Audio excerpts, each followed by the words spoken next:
या तालुक्याचा आमदार संपूर्ण जनतेत आम्ही या प्रचार दरम्यान फिरतोय आणि सर्वांकडून एकच इच्छा व्यक्त केली आहे की असा आमदार असा पाहिजे जो उच्च शिक्षित असावा, जो आमचे प्रश्न अभ्यास करून विधिमंडळात मांडेल, जो आमच्या महिलांचं संरक्षण करणारा उमेदवार असावा, निर्व्यसनी, चारित्र्य संपन्न, गोरगरीब कष्टकरांचे प्रश्न मांडणारा नेता असावा असं प्रत्येकाचं म्हणणं आहे. आणि त्या माध्यमातून आता सध्या डॉक्टर बाबासाहेब देशमुख निवडणूक लढवत आहेत, तर त्यांची जी प्रचार यंत्रणा चालू आहे, लोकांचं जे प्रतिसाद आहे, म्हणजे लोकांचा प्रतिसाद कुठल्या पद्धतीने मिळतोय तुम्हाला? अतिशय चांगल्या प्रकारचा प्रतिसाद प्रत्येक गावातून मिळतो. या मतदारसंघात जवळजवळ 117 गावं येतात आणि प्रत्येक गावातून अतिशय चांगल्या प्रकारचा प्रतिसाद पुरुष बांधवांकडून आणि महिला भगिनींकडूनही अतिशय चांगला प्रतिसाद आम्हाला मिळतो.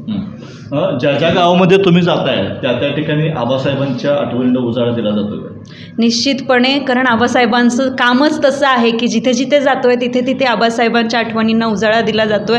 आबासाहेबांची आठवण सर्वच जण काढतायत आणि आबासाहेब हे व्यक्ती नसून हा एक विचार आहे आणि तो विचार प्रत्येक गावातील प्रत्येक मतदारांनी तो तेवत ठेवलेला आहे हे आम्हाला जाणवतं. आता लोक तर असं सांगतायत की आम्ही भरपूर बाईट घेतोय आणि आमचे जे ग्राउंड रिपोर्ट चालू आहेत यामध्ये सांगतात की आबासाहेब प्रति बाबासाहेब आहेत, मग तसं त्या माध्यमात काय सांगू शकाल? आबासाहेबांची कीर्ती फार मोठी आहे.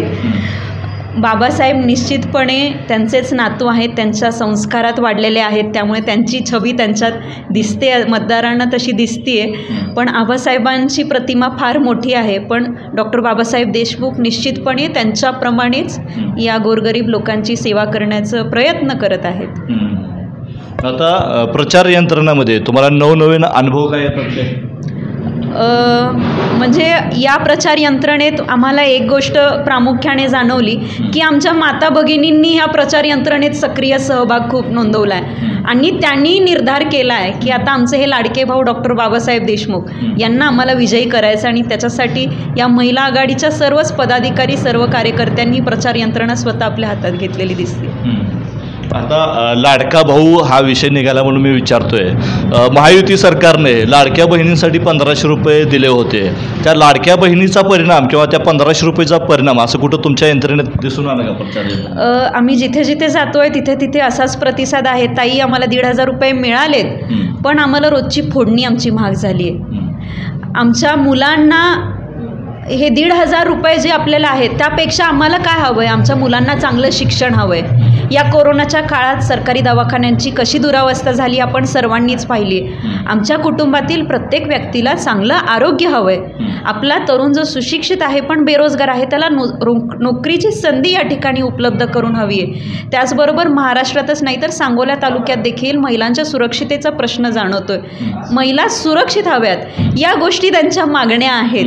तर त्यांना त्या दृष्टीने तसा उमेदवार त्यांना निवडून द्यायचा आणि त्या दृष्टीने त्यांचं विचार आहेत. म्हणजे 1500 रुपये लाडक्या बहिणीला जे सरकार देते ते काहीच उपयोगाचं नाही.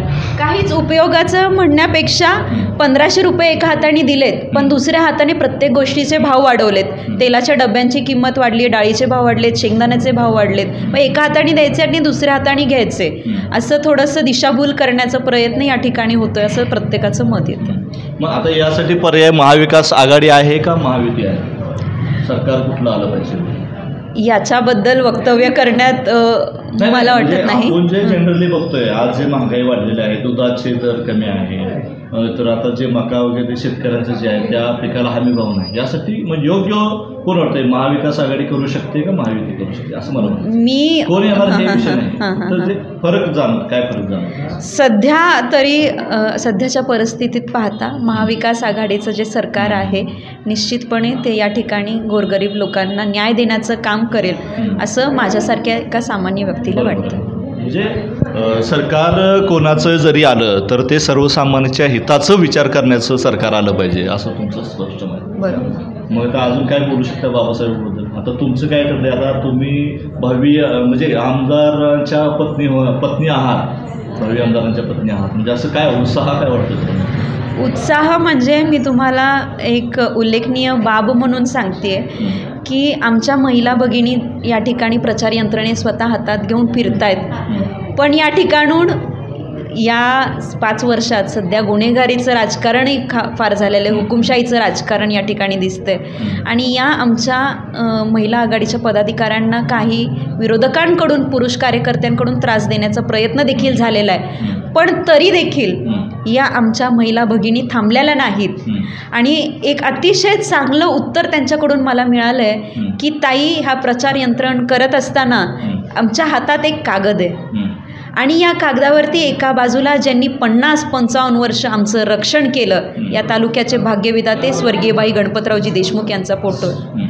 आणि दुसऱ्या बाजूलाच त्यांचेच नातू जे पुढचे 50-55 वर्ष आमचं रक्षण करतील असे डॉक्टर बाबासाहेब देशमुख यांचा फोटो आहे. आणि आम्ही सर्वांनी निर्धार केलेला आहे की आम्ही सर्वजण यांच्या पाठीशी राहणार आहोत आणि निश्चितपणे प्रत्येक महिलेपर्यंत जाऊन आपला उमेदवार आणि त्यांचं चिन्ह, कारण तुम्ही या निवडणुकीत पाहिलं असेल आपलं चिन्ह देखील बदललेलं आहे, पण त्यासाठी आमच्या सर्व माता भगिनी अतिशय चांगल्या पद्धतीचं काम करतात. घरोघरी जाऊन आपला उमेदवार आणि त्यांचं चिन्ह समजावून सांगण्याचं काम करतात.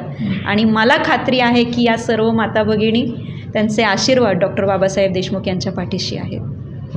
धन्यवाद ताई, खूप छान माहिती दिल्याबद्दल.